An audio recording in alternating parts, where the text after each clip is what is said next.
सभी मित्रों को सादर प्रणाम। प्रणाम गुरु जी। आज हम ग्रहों की श्रृंखला में सबसे अंतिम बात करेंगे पितृदोष को लेकर। केतु ग्रह का पितृदोष कैसे बनता है। केतु पर अधिकांशतः विचार नहीं होता, यह हमारा दुर्भाग्य है। हम सभी ग्रहों पर बात कर लेते हैं, लेकिन राहु के बाद हम केतु को उतना इम्पोर्टेंस नहीं देते। लेकिन आज मैं केतु पर जितनी बात बताऊंगा, मुझे उम्मीद है कि यहाँ सभी विद्यार्थी आज के बाद केतु को इम्पोर्टेंस देने लगेंगे। इसलिए मैं चाहता हूँ कि सभी यहाँ जितने भी बैठे हुए मित्र हैं वो ध्यान से केतु पर सुने। हमारे जीवन के अंदर किसी भी व्यक्ति की जो साख होती है, उसकी जो वैल्यू होती है, उसकी जो पहचान होती है, जो भी जैसी भी, वर्तमान में इस वक्त आप जो भी हैं, आपकी जो भी पहचान है, यदि इस पहचान को हम जन्म कुंडली में समझें तो वो केतु ग्रह को देखकर हम समझ सकते हैं कि आपकी जिंदगी में क्या होने जा रहा है। हमारी जन्म कुंडली के अंदर केतु एक तरह से हमारे पूर्व जन्मों का विवरण समझाने का प्रयास करता है। आपकी पहचान कैसी रही होगी, आपने अपने जीवन में क्या कुछ किया है, आप किस तरह के व्यक्ति हैं, ये केतु समझाता है। ऐसा समझें जैसे कुछ देशों में से अगर किसी देश की पहचान उसके झंडे से होती है तो वो जो झंडा है वो केतु है। आप किसी भी देश का जो उसकी आइडेंटिटी को देखते हैं तो उसकी आइडेंटिटी उसके झंडे में समाई हुई होती है। तो झंडा जो है वो इस बात का संकेत है कि उसने कितनी ऊंचाइयां ले रखी हैं, ये आपको केतु समझाता है। एक तरह से देखा जाए तो आपको जो रैंक मिलता है, किसी को स्टार लगते हैं, किसी को कुछ मिलता है, वो जो स्टार हैं वो आपकी आइडेंटिटी है। वो जो आपकी आइडेंटिटी है वो केतु है, जो भी है। केतु को अब हम थोड़ा समझेंगे और दूसरे ढंग से तो और अच्छे ढंग से समझ में आएगा।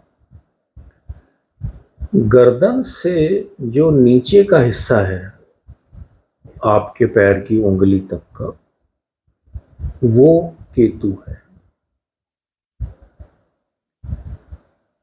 गर्दन से नीचे आपके कंधे आ जाते हैं।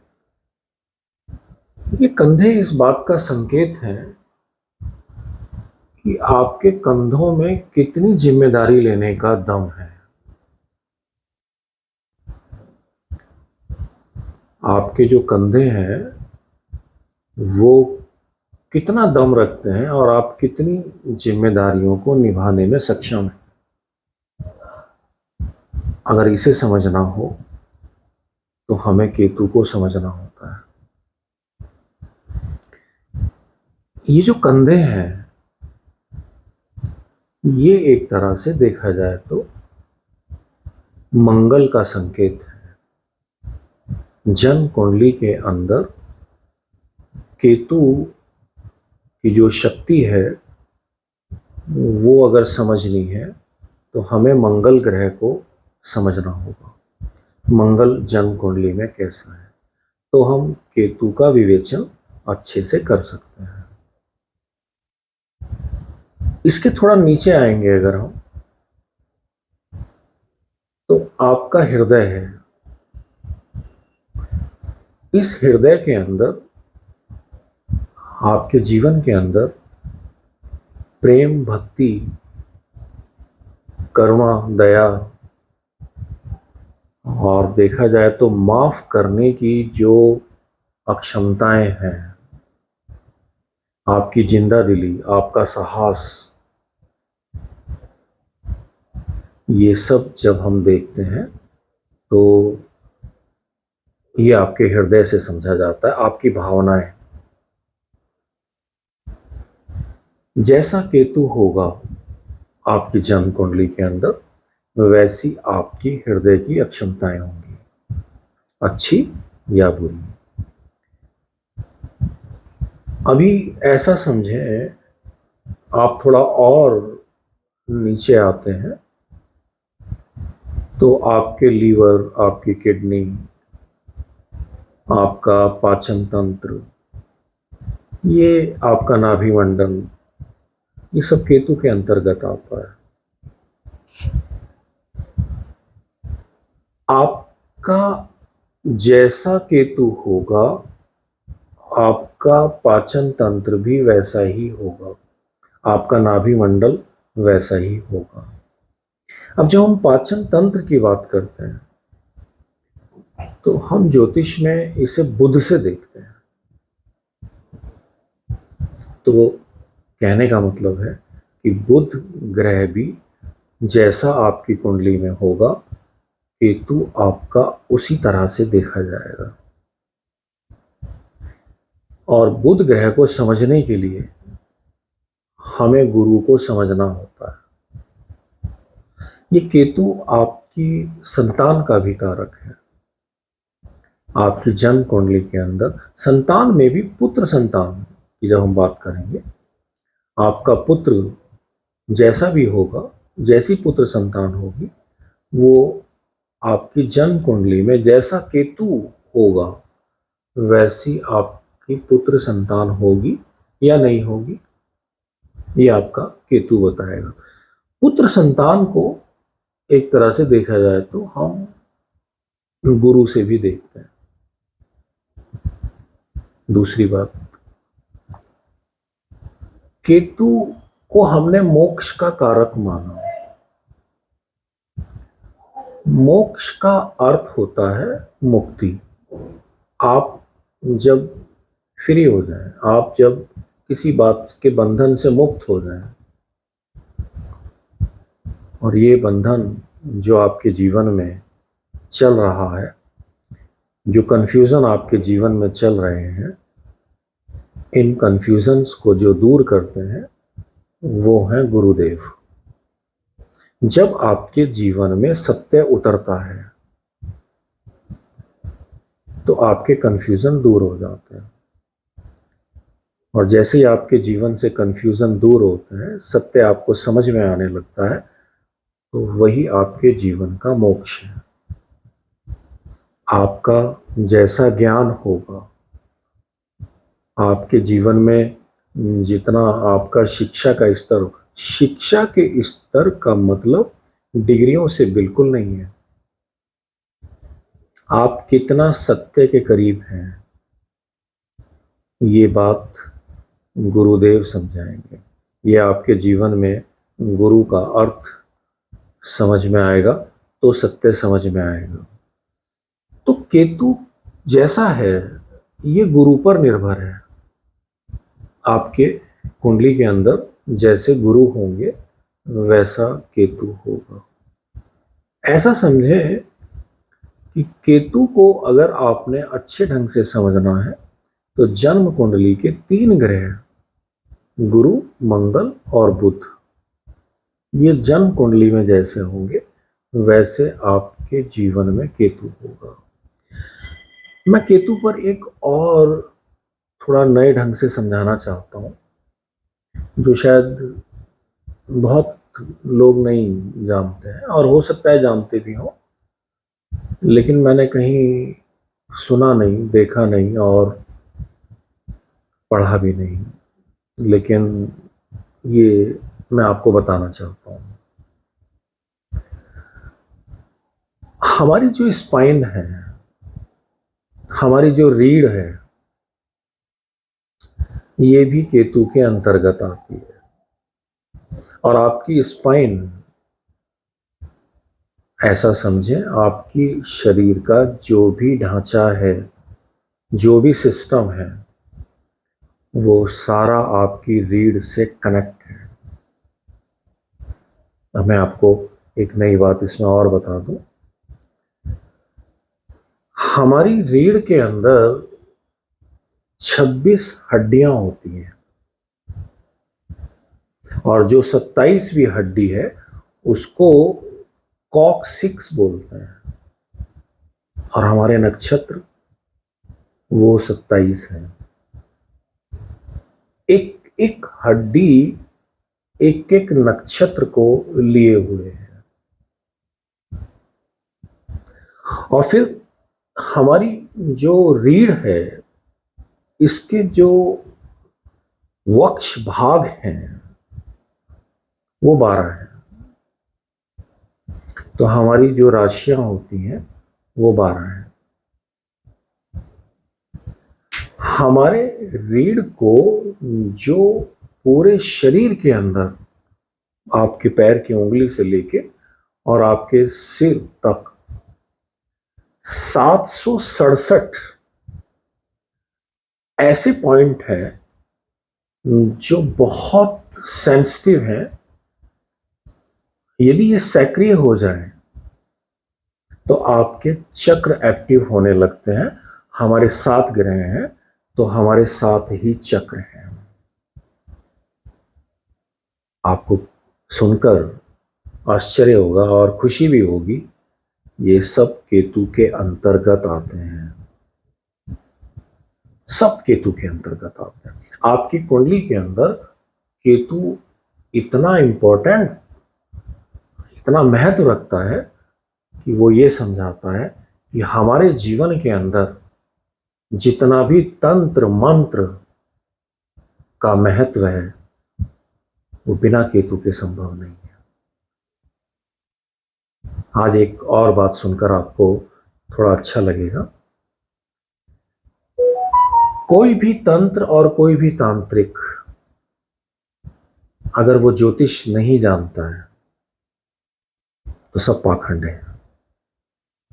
क्योंकि किसी भी तांत्रिक को 767 वो जो सेंसिटिव पॉइंट है उनका पता होना चाहिए। आपकी रीढ़ की पूरी जानकारी होनी चाहिए। क्योंकि आपकी रीढ़ में एक एक जो तार लगी हुई है, एक एक जो वायर है, आपके पूरे सिस्टम को जो एक्टिव करती है, वो सब केतु के अंतर्गत आती है। मुझे लगता है कि आज इतनी जो बातें आपने सुनी हैं, ये शायद अब तक आपने नहीं समझा होगा कि केतु का महत्व कितना है। इसी आधार पर मैं एक बात और बताना चाहूंगा आपको कि हमारा, जब हम और नीचे उतरते हैं तो केतु संतान का कारक है, केतु पुत्र संतान का कारक है।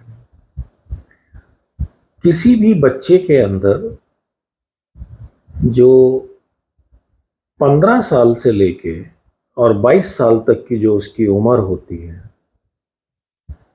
वहाँ उसके जो हार्मोन्स डेवलप होते हैं, उसके जीवन के अंदर जो संतान को पैदा करने के लिए जो हार्मोन्स डेवलप होते हैं, वो सब केतु के अंतर्गत आते हैं। सब केतु के अंतर्गत आते हैं। किसी भी इंसान की लाइफ के अंदर इसकी संतान की कैसी पोजीशन होगी, इसके जीवन के अंदर कितनी दिव्यताएं होंगी, इसके जीवन के अंदर कितनी ऊंचाइयां होंगी, ये सब केतु से समझा जाता है। किसी भी व्यक्ति की जो सेक्सुअल लाइफ है, लोग समझते हैं वो शुक्र से देखी जाती है, लेकिन उस पर भी जो अधिकार है, उस पर भी वो भी जिसके अंतर्गत आता है वो केतु है। केतु आपकी जन्म कुंडली के अंदर जैसा होगा वैसी ही आपकी सेक्सुअल लाइफ होगी। सेक्सुअल लाइफ से मेरा मतलब है उसमें कितनी शुभताएं होंगी, कितनी अशुभताएं होंगी, आपकी सोच में, आपकी मानसिकता में क्या कुछ होगा, ये जन्म कुंडली के अंदर आपका केतु बताएगा। आप जब थोड़ा और नीचे उतरते हैं तो आपके घुटने, आपके पैर, पैर के अंदर जब किसी की बार बार चोट लगती है, आप ऐसा समझें कि ये सब केतु का प्रकोप है। किसी के पैर कट जाते हैं, किसी एक्सीडेंट में, कहीं पर कोई और प्रॉब्लम, जितने भी हमारे जॉइंट्स हैं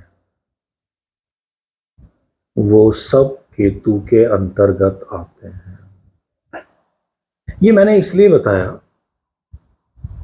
कि अगर केतु जीवन में आपकी कुंडली के अंदर आपको अशुभ प्रभाव दे रहा है तो आप ये समझ लें कि आपके जीवन के अंदर कुछ अशुभ चल रहा है केतु से रिलेटेड। अब मैं बात करूंगा आपसे केतु की अशुभताओं को लेकर। एक बात मैंने और छोड़ दी है, मैं आपको बता दूं, जितने भी धार्मिक स्थल हैं, जितने भी धार्मिक स्थलों ने ऊंचाइयां छुई हैं,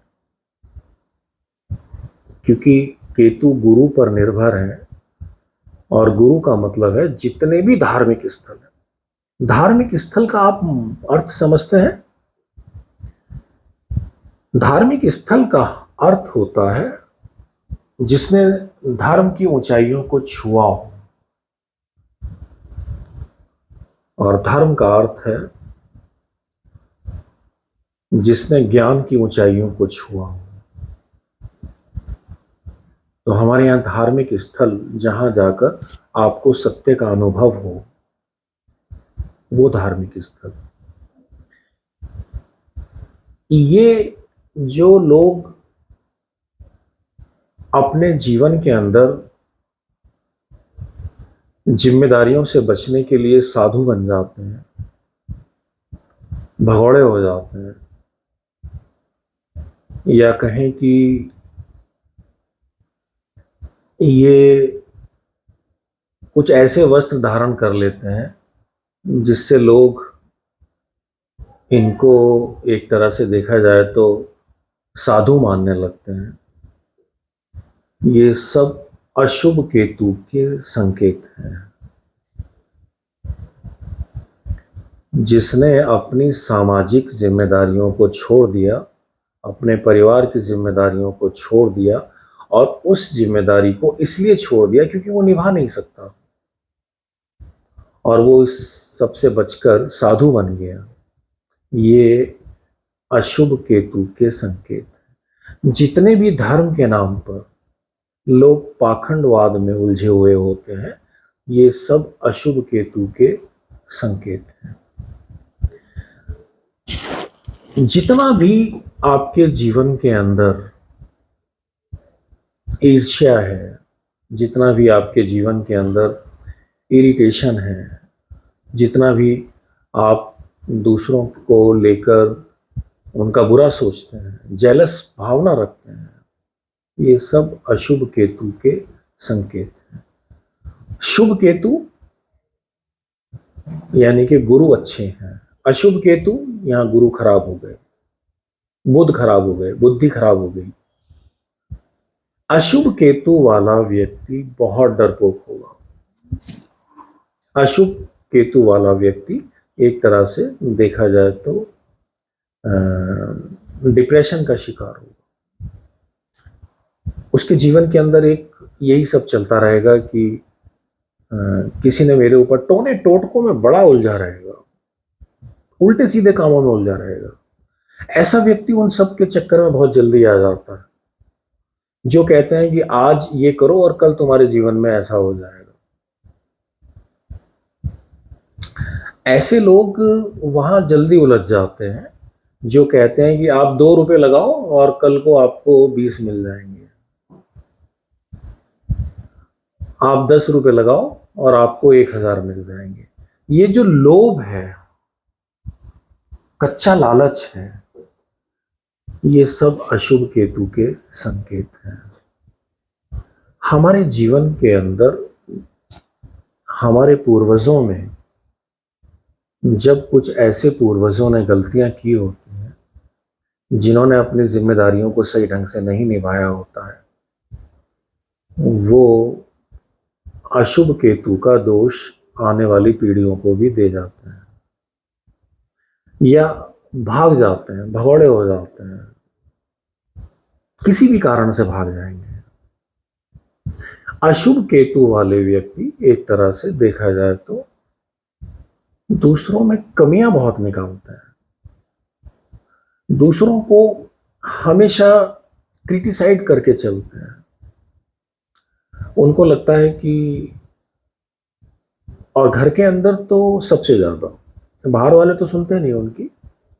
बाहर वाले अगर की कमियां निकालेंगे तो वहां उनके साथ बवाल हो सकता है। घर वालों की खूब कमियां निकालते हैं, रिश्तेदारों की खूब कमियां निकालते हैं, जितना जो कुछ हो सकता है वो करते हैं, और उसके बाद डिप्रेशन में चले जाते हैं।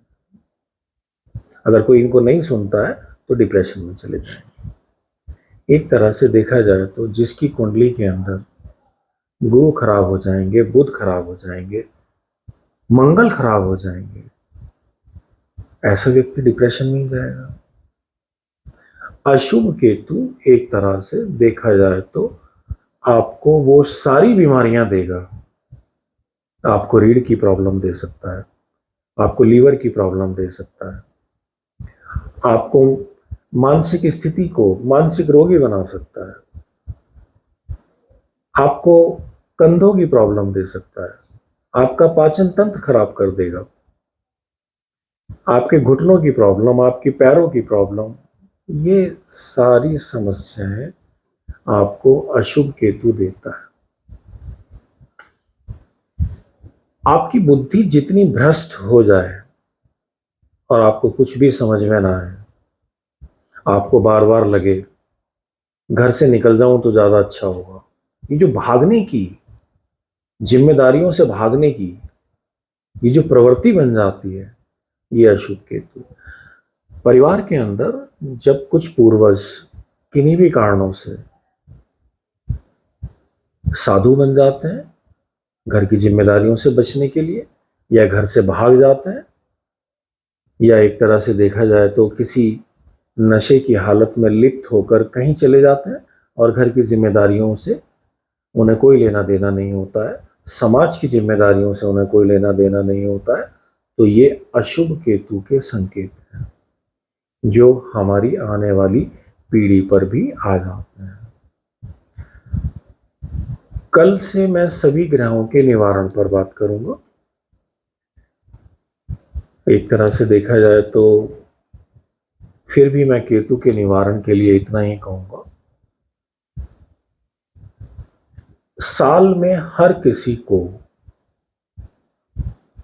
चाहे उसका केतु अच्छा है चाहे उसका केतु खराब है, हर किसी को शनिवार के दिन 108 कुत्तों को दूध का दलिया खिला दिया करें, साल में सिर्फ एक बार।